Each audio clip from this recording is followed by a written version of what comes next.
Sheena, wala naman niloloko mo ang ate. Ang sabi ko. Muling sumilip sa ilalim ng kumot si Sheena at itinuro ang ilalim ng papag. Yun sa ilalim ng gaan ni Kuya Junjun, sabi ni Sheena. Nanindig ang balahibo ko dahil sa takot. Kahit natatakot ay dahan-dahan akong yumuko para silipin ang ilalim ng papag. Wala naman sabi ko kay Sheena at tumayo na. Meron nga, tingin nga sila sa'yo Namutla ako dahil sa aking narinig, Sir Van. Napalimok ako ng laway at muli sa ikalawang pagkakataon ay sumilip ako sa ilalim ng papag. Ngunit kagaya kanina ay wala pa rin akong nakita. Wala naman. Napatigil ako sa pagsasalita nang biglang gumulong mula sa ilalim ng papag ang bolang pambata.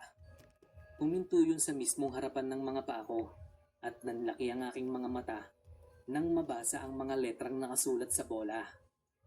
Laro tayo.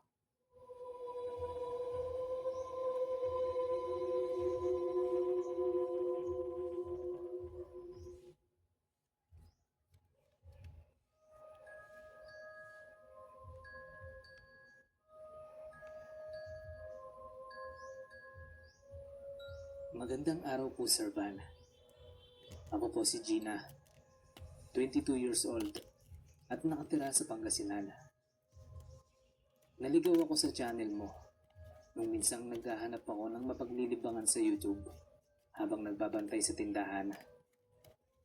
May pwesto po kasi kami ng bigasan sa palengke at nung araw na yon ay ako ang pinagbantay ni Mama.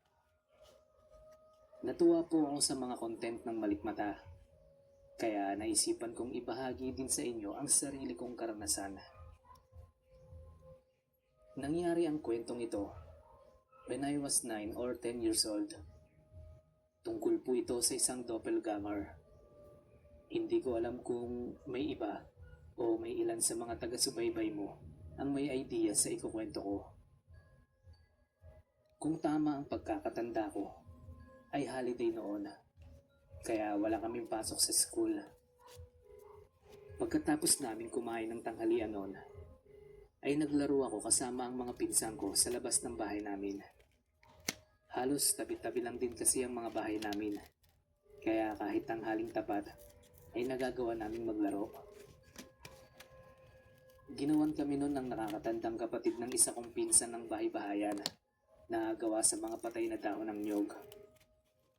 Masaya kaming naglalaro ng luto-lutuan at tinda-tindahan nung mapatingin ako sa puno ng mangga na nakahiga malapit sa bahay namin. Nakita ko doon ang isa sa pinsan kong lalaki